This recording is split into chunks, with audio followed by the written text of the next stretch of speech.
I always thought raising Dylan would be the hardest job of my life, but watching him become a husband and father was supposed to be the reward. I'd imagined quiet dinners at their place, little weekend visits with my granddaughter, maybe the occasional call asking how to fix a leaky faucet.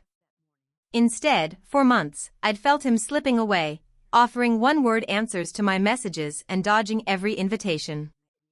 At first I blamed myself, wondering if I'd been too overbearing, too cautious, too motherly. I kept turning a chipped mug he'd made in 8th grade ceramics over in my hands, tracing the wobbly blue glaze like it could explain where our connection went. The blow came on a Sunday afternoon at our community center. I'd baked a tray of peach bars for a charity sale, something simple, nothing meant to stir trouble. Dylan arrived with his wife, Marissa, and the baby. But he walked past me as if I were one of the folding chairs. When a neighbor, always the loudest voice in the room, asked Dylan if I'd help them settle into their new rental house, he laughed. "Help? She ruined my life," he said. Just loud enough for everyone to hear. If she'd minded her own business, we wouldn't be drowning right now. A few people chuckled awkwardly. I froze, the spatula still in my hand. Ruined his life? What had I done besides co-sign a lease after he begged me to? He'd told me it was temporary, that he needed my credit to secure a place close to his new job. I'd agreed because that's what mothers do, we catch them when they fall. I didn't realize the lease had a clause requiring the cosigner to approve any sublet or early termination. A clause he had clearly never read. But to him, this was my fault. I didn't confront him there. Public scenes aren't my style, and frankly, I was afraid my voice would crack. After the event, as I packed up the empty pans, I heard someone mutter, "Some parents just can't let go." I pretended I didn't hear it, but my face burned hot the whole drive home. That evening, Marissa called. Her voice was soft, almost shaky. "Can I come by? Alone?" I hesitated but agreed. When she arrived, she stepped inside with the baby's sea blue scarf draped around her shoulder and a look that said she hadn't slept much. "I need to show you something," she said, sitting at my kitchen table. She pulled out her phone, opened a thread, and slid it toward me. It was a conversation between her and Dylan from the months leading up to their move, messages filled with complaints about money, about stress, about how he wished he could blame someone else so people don't think I failed. I felt my breath catch. There were also texts he'd sent to his friends, saying things like, "If things blow up, I'll just say my mom pushed me into the lease." People buy that stuff. Each message was time-stamped, stretching back nearly a year. "Why are you showing me this?" I whispered. "Because he's spiraling," she said, rubbing the bracelet on her wrist the way she always did when anxious. "And because it isn't fair what he's doing to you. I thought if you saw the truth, maybe you wouldn't blame yourself." I didn't know whether to cry or be angry. Instead, I stared at the brass key from their rental, still on my ring because Dylan had never picked it back up. Somehow that key suddenly weighed as much as the entire house. Marissa reached for my hand. "I love him, but he's been lying to everyone, including himself. I just didn't know how bad it was until this week." "What happened this week?" I asked. She hesitated, then said, "He tried to break the lease without telling you. And the landlord found the cosigner clause." I felt the room tilt slightly. "And now?" "And now," she said quietly, "he's blaming you again, publicly, because getting caught scared him." I sat back, my throat tight. Outside, a neighbor's dog barked, and for a moment the world felt painfully normal despite everything she'd just revealed. "Marissa," I finally said, "what exactly did he tell you today?" When Marissa answered, she didn't look at me right away. Her thumb traced the baby's sea blue scarf again, worrying the fabric as if it might unravel the truth with it. "He said you were trying to control our lives. That you put that clause there on purpose so we'd never be able to move without your permission." Her voice caught. "He said you'd set him up." "Set him up." I let the words settle like dust. It was surreal hearing my son cast me as some sort of puppeteer when all I'd done was sign a piece of paper he'd thrust in front of me during his lunch break months ago. I didn't even know about the clause, I murmured. I know, she said quickly. I checked the copy in our files. It was already there, printed, standard for that property. He didn't read it. And instead of admitting that, he's throwing you under the bus. A dull ache settled behind my ribs. I wanted to defend him, to blame stress or long hours or the weight of new fatherhood, but the messages on her phone were still glowing between us. Words he had typed. Choices he had made. Marissa exhaled shakily. I told him he needed to talk to you. That he couldn't keep saying these things. But he got angry. Really angry. He said if I kept taking your side, he'd move out. I felt my breath shorten. Move out? Go where? He didn't say. She looked up then, eyes rimmed red. I think he expected me to panic. But I told him I wasn't choosing sides. I was choosing the truth. Then he stormed out to clear his head. That was 2 hours ago. A quiet settled between us, heavy but strangely clarifying. For months I'd thought Dylan was pulling away out of resentment toward me. But now, faced with the truth, I saw it differently. He'd been crumbling under his own fear of failure, trying to patch the cracks with blame. Marissa, I said gently, why didn't you tell me sooner? She gave a sad half-smile. Because I kept hoping he'd stop before it got this far. And because, well, you're his mother. I didn't want to make things worse. She stood and walked toward the small shelf where I kept my fridge magnets, little sayings friends had given me over the years. Her eyes lingered on one, truth doesn't tremble under pressure. She brushed her fingers over it, as if the words steadied her. You don't deserve this, she said quietly. Neither did she, I realized. Before I could respond, headlights swept across the windows. A car door slammed, hard. Marissa flinched. We both knew who it was. I opened the door before he could knock. Dylan stood there, shoulders tight, jaw set, anger radiating off him in waves. Why is she here? He demanded, pushing past me. Marissa straightened, clutching the scarf at her shoulder like a shield. We were talking. Talking about what? He snapped. About how my own mother wants to sabotage my life? Dylan, I said carefully, no one is sabotaging you. He laughed, sharp, bitter. Of course you'd say that. You've been meddling for years.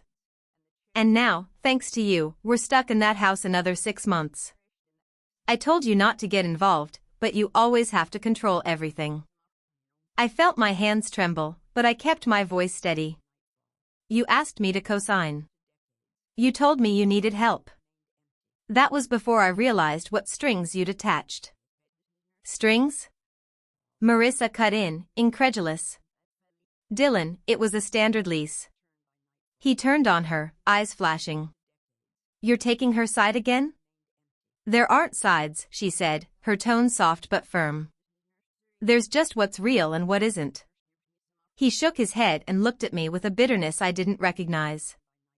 You ruined my life. I could have handled everything if you'd stayed out of it.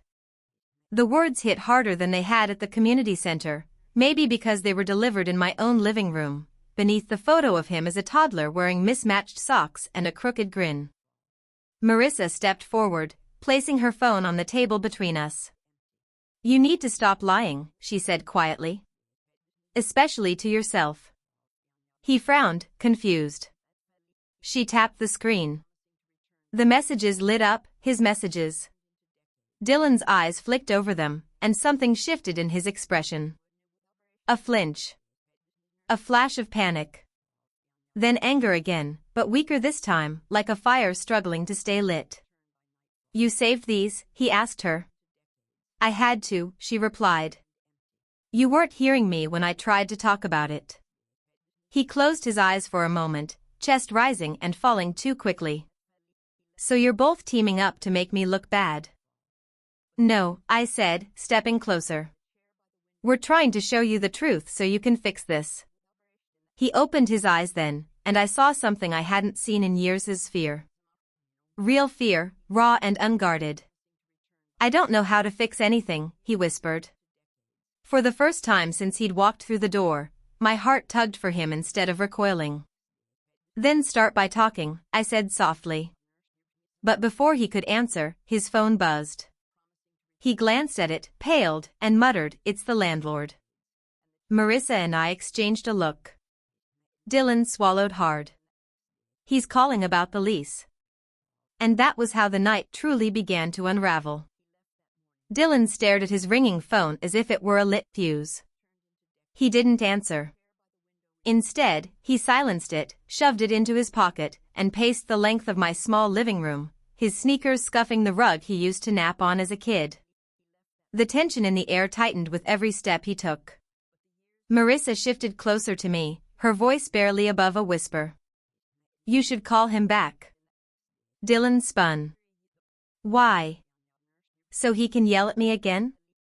So he can threaten legal action? I already know what he's going to say. And avoiding him will make it worse," I said carefully. Dylan ran both hands through his hair, fingers trembling. For all his defensiveness, he looked suddenly, painfully young, like the boy who used to beg me to check beneath his bed for monsters. "He's going to bill us for breaking the lease," he muttered. "We don't have that kind of money, Mom." "I don't have it." Marissa spoke softly. "We talked about this, Dylan. We agreed not to break the lease. We agreed to give it time." "You agreed," he snapped back. "I didn't." Her face fell, but she didn't push further. She looked at me instead, and in her eyes was something that made my stomach twist. She wasn't surprised by his reaction. "Dylan," I said gently, "what exactly did you tell the landlord when you tried to end the lease?" He stopped pacing. "I said we were moving out immediately because the place was unsafe." My eyebrows rose. "Unsafe? How?" I told him the electrical wiring was faulty. That we heard buzzing. That there were cracks in the ceiling. "There aren't," Marissa said firmly. "It doesn't matter," Dylan said. I needed a reason. I closed my eyes for a moment. "Sweetheart, you lied to him." He flinched as though I'd slapped him. "Don't call me that. I'm not a kid." "You're right," I said. "You're not. Which is why this worries me." Silence filled the room for several long seconds. Outside, the wind rattled the branches of the maple tree, tapping them against the siding. A sound that always found comforting now felt ominous. Finally, Dylan dropped onto the couch, burying his face in his hands. "I messed up," he said, voice muffled. "I messed up so badly." I sat beside him, leaving a respectful distance. He didn't look up, but he didn't move away either. "We can fix this," I said. "But we have to be honest, with the landlord, with ourselves, and especially with each other." He lifted his head slightly. "I didn't mean to blame you. Not at first. It spiraled. People ask questions, and I panic. And then it feels easier to say, my mom pushed me into it, than to admit I didn't read the lease. Or that I took a job we can't afford to live near. Or that I bought that stupid used truck that's always in the shop." Marissa exhaled quietly. "Dylan, you've been drowning under all of this alone. We could have helped if you'd just told us." He shook his head. "If I tell people I'm struggling, they think I'm weak." "No," Marissa said softly. "They think you're human." I watched him absorb her words. Something gentler flickered across his face, but it died quickly. His phone buzzed again. He ignored it. I reached out, not touching him, but letting my hand rest on the couch cushion near his. "Let's talk about the landlord. What exactly did he say?" "He said he inspected the house after I complained." Dylan swallowed. "He said everything was up to code. And then he said if I tried to break the lease without a valid reason, he'd enforce every clause, including the cosigner clause. Meaning me. Inside my chest, a dull pressure grew. Did he mention what that enforcement would look like? Dylan nodded slowly. He said he'd take both of us to small claims court if rent stopped coming. And that late fees would stack. And that, if it got bad enough, it could hit your credit, Mom. Marissa covered her mouth. Dylan. I know, he whispered. I know. I didn't think he'd actually check. I thought he'd just let us go to avoid the trouble. I closed my eyes for a moment. Landlords don't just let go of 6 months of rent. He dropped his head back into his hands. I didn't think about that. No. He hadn't thought about any of it. What did you tell him after he confronted you? I asked. Dylan hesitated before answering. I told him my cosigner, that you were forcing us to stay. That you wouldn't let us break the lease. I felt the words land like stones. Marissa stared at him. Dylan, why?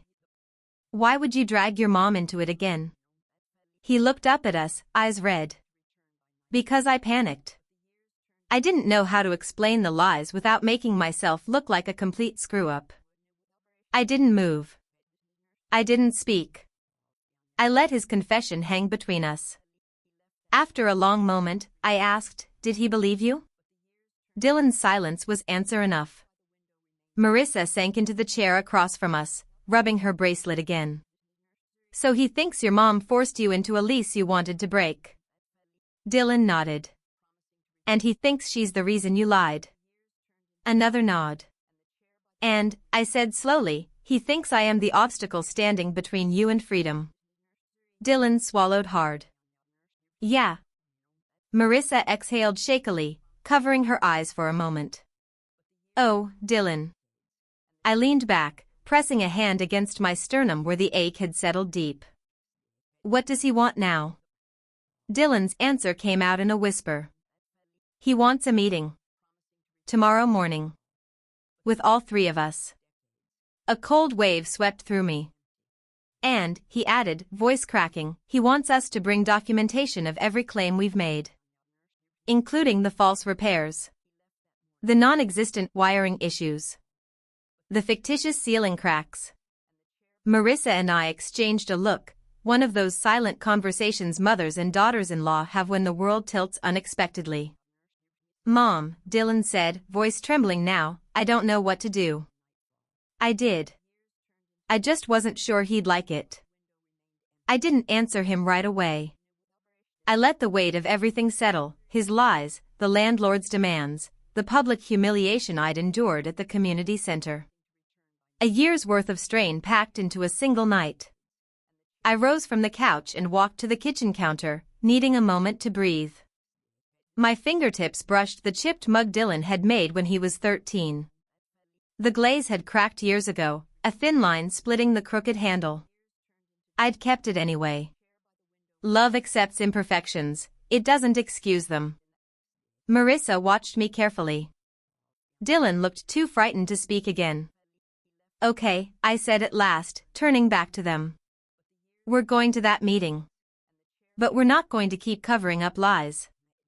Dylan's shoulders tensed. Mom. No, I said, holding up a hand. You asked what to do. You're going to tell the truth tomorrow. All of it. He blinked like he didn't understand the words. But you don't get it, they'll think I'm irresponsible. You were irresponsible, Marissa said quietly. But owning it is the only way forward. His gaze snapped to her, a flash of betrayal in his eyes. You're supposed to be on my side. She didn't flinch. I am. That's why I'm not letting you ruin yourself with more lies. He opened his mouth, then closed it. The air felt thick, full of things none of us wanted to say. I sat back down across from him. Dylan. Look at me. He did. You've been carrying fear and debt and pride like a weight on your back. And rather than ask for help, you spread the blame to me so you wouldn't have to admit you were struggling. I kept my voice soft but firm. But I can't carry the consequences of your choices. Not anymore. A tear slipped down his cheek before he wiped it away angrily. You think I don't know that? I hate that I did this to you. You can fix it, I said. But not by doubling down. He stared at the floor, shoulders shaking slightly. What if he takes us to court? Then we'll handle it, I replied. Together. But truth gives us footing. Lies don't. Marissa moved closer, kneeling in front of him. Dylan, I love you. I don't want to lose you to fear. You're not alone in this. He took a shuddering breath. I don't want to lose you either. The moment softened, but the problem remained. His phone chimed again, another message from the landlord. He didn't look at it. I took a breath. Let's talk about documentation. What do you actually have? Dylan scrubbed a hand over his face. Nothing. I made up everything. There are no photos. No repair notes. No inspections. Marissa pressed her lips together. He's going to ask for proof. I know, Dylan whispered. I walked to a drawer where I kept papers and pulled out my copy of the lease, the one I'd actually read. As I flipped through it, a particular section made me pause, a hidden clause, nestled deep in legal jargon, requiring both cosigner and primary tenant to participate in dispute hearings. It wasn't illegal, just odd. And very much in our favor now. Dylan, I said, tapping the clause, the landlord might not be able to penalize us if we attend the meeting and demonstrate good faith. The clause protects us from unilateral penalties if disputes are addressed promptly. He frowned. I don't get it. It means, Marissa said slowly, leaning over to read, that as long as we show up, explain the situation, and agree to stay until the end of the lease, or arrange a mutual termination, the landlord can't legally impose extra fees beyond normal rent. Dylan blinked at me. Why didn't I know about this? Because you didn't read the lease, I said gently. But now that we have, this can help. He sagged back into the couch. So if I tell the truth, he might not destroy us? It's very likely he won't, I said. Landlords want stability, not court battles. For the first time that night, hope flickered on his face. Marissa exhaled shakily, resting her head on Dylan's knee. We can do this. A heavy quiet fell, calmer than before. I stood and filled 3 glasses of water, setting them in front of us like some symbolic reset. As Dylan took a sip, he asked, What do I say tomorrow? Start with the truth, I replied. You panicked. You made false claims. You misunderstood the lease. And you're prepared to honor its terms or negotiate respectfully. He nodded slowly. Okay. We talked for another hour, budgeting, job options, how to repair his reputation with the community. Each word felt like stepping out of a fog. When they finally left, Dylan hugged me, not with the ease he once had, but not with resentment either. Something healing but fragile. After the door closed behind them, I sat alone at the table. The house felt both quieter and heavier. I picked up the chipped mug, tracing its imperfect handle, and placed it gently beside the lease. Tomorrow would require strength. Honesty. Boundaries. And I wasn't sure which of us would need those most. Just as I turned off the kitchen light, my phone buzzed. A text from an unfamiliar number. It was the landlord. Please bring all parties and any relevant documentation to the meeting. I will also have something to show you. Something to show me. I stared at the message long after the phone went dark, a chill pricking up my arms. Because I had the distinct feeling that tomorrow's truth wasn't the only truth waiting to come out. I barely slept. Every time I drifted off, I'd see that text again, I will also have something to show you. Landlords didn't phrase things like that unless they were confident, maybe even smug. It didn't sit right. I kept picturing a folder on his desk stuffed with accusations against me. The thought made my stomach twist. By the time morning came, I'd dressed, redressed, and finally settled on a simple navy blouse, steady, unthreatening, adult. I arrived at the rental office 15 minutes early, clutching my copy of the lease, the brass key still attached to my ring. I don't know why, but having that key, proof that I'd been part of Dylan's life, his home, grounded me. Dylan and Marissa pulled up right on time. He looked pale, hands stuffed into the pockets of a jacket he hadn't bothered to zip. Marissa looked tired but resolute. Together, they walked toward me. Dylan's voice came out low, humbled. "Thanks for coming." I nodded. "Let's go in." The landlord, Mr. Haggerty, sat behind his desk. A tall, lean man with thinning hair and the kind of expression that seemed carved by years of dealing with difficult tenants. He didn't greet us with hostility, but there was no warmth either. "Please," he said, gesturing to the chairs across from him. We sat. Dylan fidgeted so much the seat squeaked. Mr. Haggerty folded his hands. "I appreciate you coming on short notice. Before we discuss the lease, I need to show you something." He reached to the side and lifted a tablet, unlocking it with a passcode. Marissa stiffened beside me. Dylan looked like he might be sick. "As you know," the landlord continued, "I take property claims seriously. So when I received the complaint about faulty wiring and structural instability, I came to the house with my maintenance supervisor. Everything was in perfect condition. No issues. That was troubling enough." Dylan swallowed hard. I know. I lied about that." Mr. Haggerty didn't acknowledge the confession yet. He tapped the tablet and turned it toward us. The screen showed footage, black and white, slightly grainy. Security camera footage. From the front porch of Dylan's rental. Time-stamped. Dylan stiffened. "You have cameras?" "Only on the exterior," Mr. Haggerty said.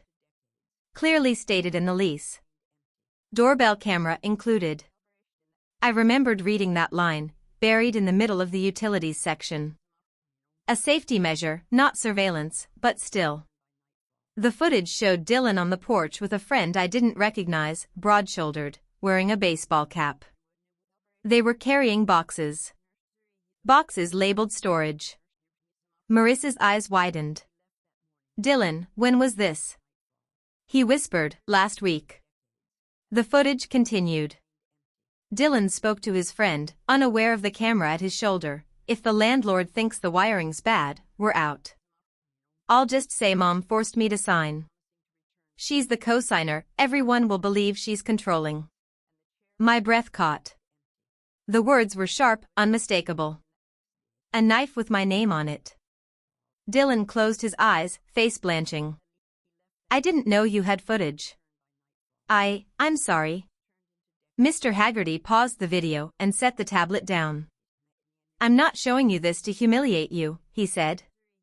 "I'm showing it because I want everything on the table.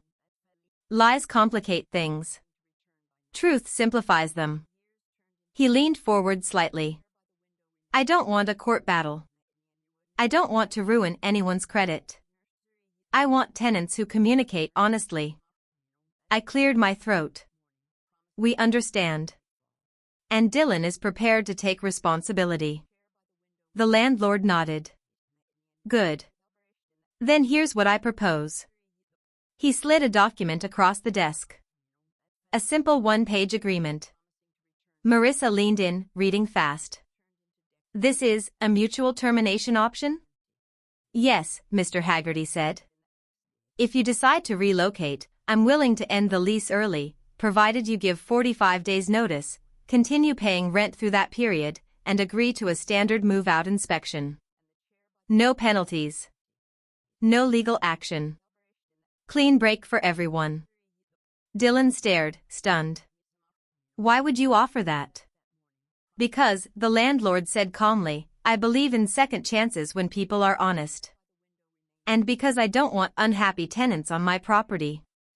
Happiness makes for better upkeep." Marissa let out a breath of pure relief. I looked at the landlord carefully. And the footage? It stays on file, he said. Not shared. Not used unless things escalate, and I don't expect that they will. Dylan looked like he might cry. Thank you, he whispered. The landlord tapped his fingers once on the desk. But you, he said, turning to Dylan with a directness that pinned him in place, need to repair the damage you caused. To your wife. To your mother. And to your own integrity. Dylan nodded, defeated but sincere. I will. The landlord dismissed us with a curt but not unkind, I'll expect your decision within a week. Outside, the morning sun felt too bright, too honest, too exposing. Dylan stopped on the walkway, staring down at his shoes. I can't believe I said those things, he murmured. Mom. I don't. I'm so ashamed. I stood quietly beside him. For once, I didn't rush to comfort him. Boundaries mattered now. Marissa slipped her hand through his arm. We'll fix this. But you have to do your part. He nodded. We walked to our cars together, but right before we split, Dylan turned to me again. Mom, will you forgive me? I looked at him for a long time. I saw the boy he used to be, the man he was struggling to become, and the cracks where fear had seeped in. I'll always love you, I said. Forgiveness, that's a process. But today was a start. His shoulders loosened, just slightly. Marissa nodded, hopeful. But as I drove home, something kept tugging at me. Why had the landlord been so willing to offer such a generous termination? Why keep the footage but promise not to use it? And what else, exactly, had he seen on that camera? Because what he'd shown us felt like only part of the story. When I got home, I set my purse on the table and just stood there. The landlord's offer should have lifted a weight off my chest, but instead something prickled at the back of my mind, an unease that wouldn't settle. I replayed the meeting in my head, the calm tone, the concise proposal, the neatly prepared document he slid across the desk like he'd anticipated our answer before we arrived. He'd planned for all of it. I left the lease copy on the counter and walked into the living room. Sunlight spilled across the rug where Dylan had paced the night before. A leftover cup of water sat on the coffee table, Marissa's fingerprints smudged around the rim. The house still felt charged with their worry. I sat down and picked up my chipped mug, the one that held more sentimental value than functionality these days, and breathed into my hands to steady myself. I knew Haggerty's type. Fair, but not naive. He wanted something. What, exactly? I didn't get far into that thought before a knock rattled the front door. Too sharp to be casual. I opened it to find Marissa, baby strapped to her chest, her hair hastily pinned, eyes tight with concern. Can I come in? She asked. Of course. She slipped inside, shifting the baby's weight. Dylan told me he was going for a drive to clear his head. That was an hour ago and he's not answering texts. I didn't want to panic, but I thought maybe he'd stop here. He hasn't. I gestured toward the kitchen. Sit down. Let me get you some water. But she didn't follow. She remained standing, her fingers nervously tugging at her bracelet. There's something I didn't tell you yesterday, she said. Because I didn't think it mattered. But now, after that footage, I think it does. My stomach tightened. What is it? She reached into her diaper bag and pulled out a folded piece of paper. I found this under the couch last week when I was looking for a pacifier. I unfolded it carefully. It was a printed set of messages, screenshots Dylan had apparently deleted from his phone. Messages from someone else. A friend. The same friend from the porch footage. Their planning wasn't just hasty, it was coordinated.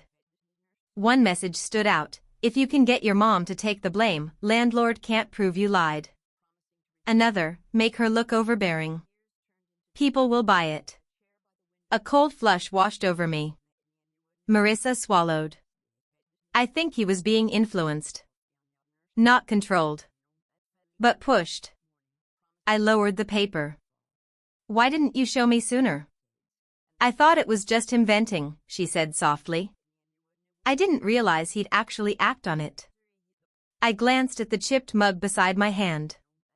Dylan had made it during that awkward middle school year when he'd started idolizing older boys who treated mischief like currency.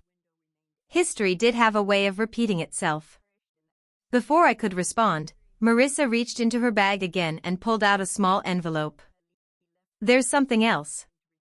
Inside was the faded ticket stub from Dylan's first baseball game, the one I'd kept in my wallet for a decade. I looked up sharply. I didn't give this to him, I said. I know, she whispered. He found it when he was looking through your old photo box last month. My chest tightened. Why? He said he needed something to remind you how much you cared about him. Something he could use if things went south. Her voice shook. He didn't explain. I didn't ask. I'm sorry. I sat down heavily, the ticket trembling in my fingers. It felt like someone had reached into my past and pulled out the softness to use as leverage. Marissa spoke again, voice small. I'm not telling you this to hurt you. I'm telling you because he's in deeper than he knows. He's scared, but he's also been listening to the wrong people. I rubbed my temple. The friend in the footage, who is he? Nick, she said. They worked together at Dylan's last job. Nick brags about getting out of leases. Claims he can game the system. Dylan wanted to impress him, or keep up. I don't know. Of course. Pride mixed with insecurity. A dangerous combination. I stared at the door, half expecting Dylan to walk through it any second, ashamed but ready to repair things. But he didn't.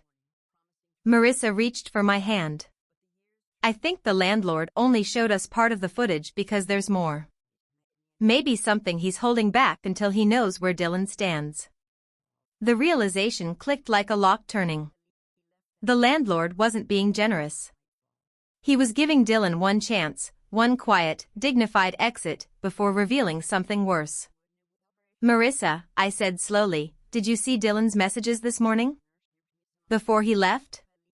She hesitated. Just one. He told Nick he was going to figure things out his way. He said he wasn't going to let anyone corner him. A chill ran up my spine. Did he say where he was going? No, she shook her head, fear rising in her eyes. I thought he'd talk to you. Or clear his head at the park. But I'm worried. I grabbed my keys. We're finding him. Where do we start? I didn't answer. Instead, I reached for the brass key on my ring, the one to their rental. Cold metal. Too many secrets. Too much risk. His house, I said. If he's trying to get ahead of the landlord, he'll go there first. Marissa nodded, clutching the baby close. We stepped outside together. The wind had picked up, sharp and restless. As I locked my door, one thought echoed louder than the rest. Whatever the landlord hadn't shown us, Dylan might be about to make it worse. We drove in separate cars, though Marissa tailed me closely, her hazard lights blinking at every stop sign as if she were afraid to lose sight of me. The baby slept against her chest, unaware of the tension threading through the morning air. I gripped the steering wheel tighter than I meant to, knuckles white, my pulse hammering. Dylan's rental sat at the far end of the cul-de-sac, modest, with a porch swing he'd never hung properly and a yard where he kept promising he'd plant wildflowers once things calmed down. Things had never calmed down. When I pulled up, his truck wasn't in the driveway. Marissa parked behind me, stepping out with the baby still strapped to her front. He's not here, she said, scanning the empty space like she could will him into existence. Maybe inside, I murmured. I slid the brass key into the lock. It turned smoothly. Too smoothly. The door eased open, revealing a house that no longer felt like a home but a stage set after a messy performance, curtains askew, a jacket crumpled on the floor, a half-finished cup of coffee on the counter. But no Dylan. Dylan? I called. No answer. We searched room by room. The nursery, quiet. The bedroom, unmade. The bathroom, empty. Then I saw it. On the kitchen counter, next to the coffee mug. The landlord's notice. Left open. Highlighted. It wasn't the termination offer, it was the clause about tenant misconduct. Dylan had printed it. Underlined it. The words glared: fabricating safety hazards, intentional misrepresentation, potential civil liability. Marissa read over my shoulder, breath-catching. He saw this. He thinks he's in more trouble than he is. I closed my eyes. He might be running, from consequences, from himself, I don't know. Marissa fumbled for her phone. I'm calling him again. She dialed. Straight to voicemail. But then a sound, soft, rhythmic, caught my attention. Not inside the house. Outside. From the garage. A faint scraping. A thud. Stay here, I whispered. But Marissa followed anyway. I pushed open the garage door slowly. Light spilled in. There was Dylan, kneeling beside a stack of boxes, frantically taping them shut. His face was flushed, breath coming fast. He froze when he saw us. Dylan, I said quietly, stepping closer, what are you doing? He stood abruptly. I'm fixing it. Marissa's voice wavered. Fixing what? The mess, he muttered. Mom, I saw the clause, what the landlord can do if he decides I acted in bad faith. I'm not dragging you down with me. So I'm moving our stuff now, before he can lock us out or something. Honey, Marissa said, no one is locking us out. He ignored her. If I get everything packed today, I can talk to Nick about staying with him until we figure things out. We'll leave before anyone can. No, I said sharply, cutting through his panic. He froze. I took a breath. We met with the landlord. He offered us a mutual termination. No penalties. No legal action. You just need 45 days notice and continued rent. Dylan blinked, confusion washing over his panic. What? Why would he do that? Because you told the truth, Marissa said gently. And because he wants resolution, not war. Dylan looked between us, chest rising and falling. But the footage, he has the footage. Yes, I replied. He showed us. He winced as though struck. But he also said he'd keep it confidential unless you escalated things, I continued. Which is exactly what you're doing right now. Dylan's shoulders sagged. He sank onto an overturned milk crate, burying his face in his hands. I screwed up. I just keep screwing up. Marissa knelt beside him, placing a hand on his back. You don't have to run. You don't have to dig yourself deeper. I didn't want you to see me like this, he whispered. And there it was, the cracked truth beneath his anger, his lies, his spiraling decisions. Shame. I crouched in front of him. Dylan. I'm not here to punish you. I'm here because I love you. But running isn't an option anymore. Facing this is the only way forward.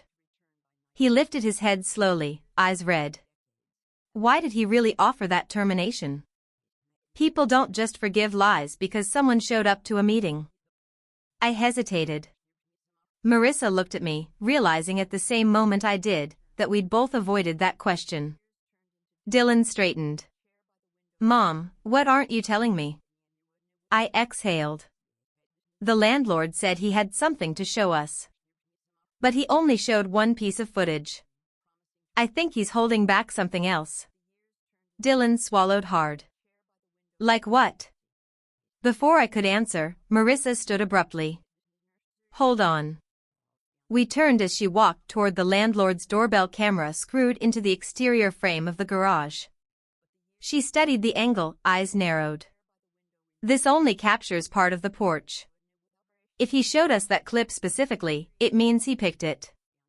Dylan frowned. So, she said slowly, he has more. Maybe something from last month? Or the night you filed the complaint? Dylan's face drained of color. Marissa, no, I didn't do anything else. I swear. She searched his expression. Are you sure? He opened his mouth. Closed it. I mean, I don't think so. I stepped forward. Dylan. Think carefully. Did you or Nick do anything else here that the landlord might have seen? He stared at the floor, mind racing. Then his eyes widened. Oh, God. Marissa grabbed his arm. What? His voice came out barely audible. The fake video. What video? I demanded. He rubbed his forehead hard, as if trying to erase the memory. Nick said we needed proof to justify the safety hazard claim, so he suggested filming a fake spark from an outlet. Just a short clip. He used a lighter behind the cover plate. We deleted it afterward. Or. I thought we did. Marissa gasped. Dylan. He looked at me helplessly. I didn't know the doorbell captured it. I didn't know it saw him holding the lighter. I closed my eyes. The landlord didn't show it because he wanted to give you one chance to be honest. Dylan's voice broke. Mom, what do I do?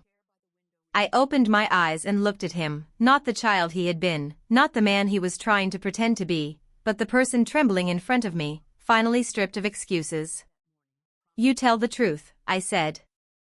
All of it. Before he has to. He nodded slowly, absorbing the weight of it. Marissa knelt beside him. We do it together. He took a shaky breath. Okay. But even as he said it, I could see the fear in his eyes. Because telling the truth was one thing. Facing the consequences, that would be the real test. And we had no idea how far the landlord's footage, or his patience, actually went.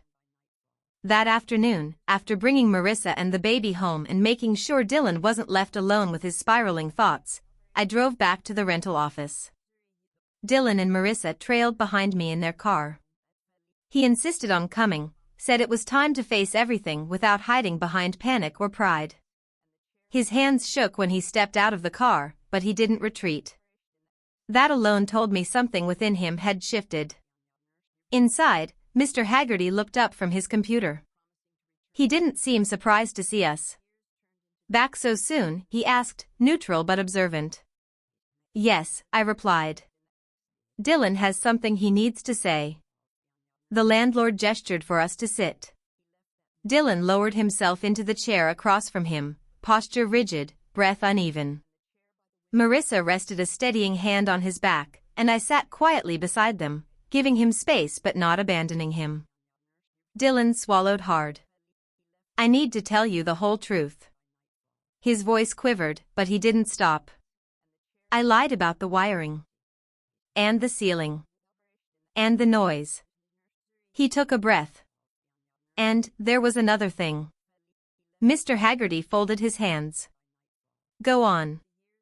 Dylan's knee bounced under the table. My friend and I, we filmed a fake video to make it look like sparks were coming from an outlet. He winced at his own confession. I didn't think it through. I panicked. I didn't want my mom or my wife to know how overwhelmed I was, so I tried to blame her for everything. It wasn't her fault. Any of it. Silence followed, heavy but clean. Dylan let the words settle, trembling. I'm sorry, he whispered. Really sorry. The landlord nodded once, slowly. Thank you for telling me. Dylan exhaled, a long, shaky release. Mr. Haggerty opened a drawer and pulled out a folder. He slid it across the desk but didn't open it. I have additional footage, he said. But I didn't show it because I wanted to give you a chance to be honest on your own. Dylan flinched. I figured. What you did was serious, the landlord continued. But because you've taken responsibility, and because nothing was actually damaged, I'm willing to stick with the offer I gave earlier. Relief washed visibly over Dylan's face. Marissa squeezed his arm. But, the landlord added, there's one condition. Dylan tensed again. What is it? You must send a written statement acknowledging the false claim and withdrawing it. I need documentation showing you take responsibility. He glanced at me. For both your sakes.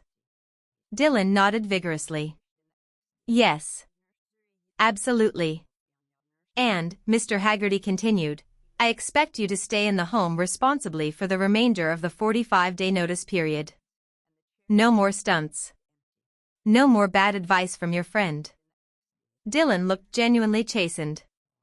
Understood. The landlord closed the folder and slid it back inside the drawer. Good. Then no footage needs to leave this office. And with that, the tension in the room loosened. Something inside Dylan seemed to break, not in a destructive way, but in a way that let light through. We stepped outside into the late afternoon sun. Dylan leaned against the railing, rubbing his face with both hands. Marissa stood beside him, eyes soft but steady. You did the right thing, she said. He looked at her, tired but relieved. I feel like an idiot. You're human, she replied.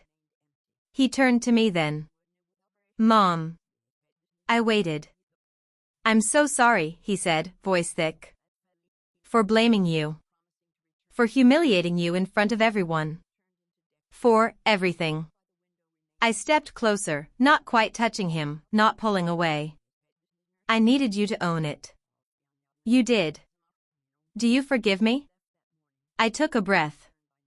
I'm getting there. His eyes shone with a mixture of relief and regret. I'll earn it. I know. He hesitated, then reached into his pocket and pulled out the faded baseball ticket stub. He held it gently, like he finally understood its weight. I shouldn't have taken this, he murmured.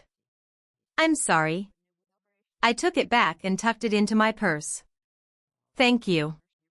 We stood there for a long moment, three people who had finally stopped running from truth, and something settled among us. Something steadier than before. More honest. As we walked toward our cars, Dylan took Marissa's hand.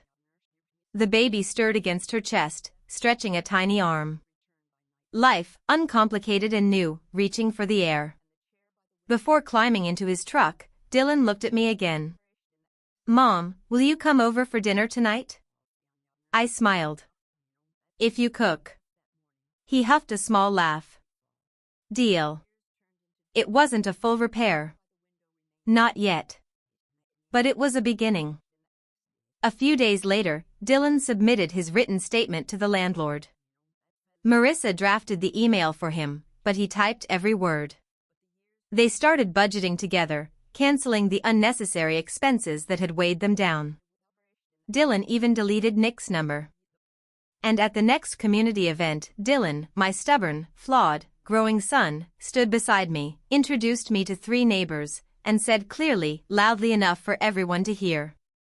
I owe my mom an apology, and I'm grateful she didn't give up on me. It wasn't showy. It wasn't dramatic. It was accountability. And that was the real karma. Not punishment. Growth.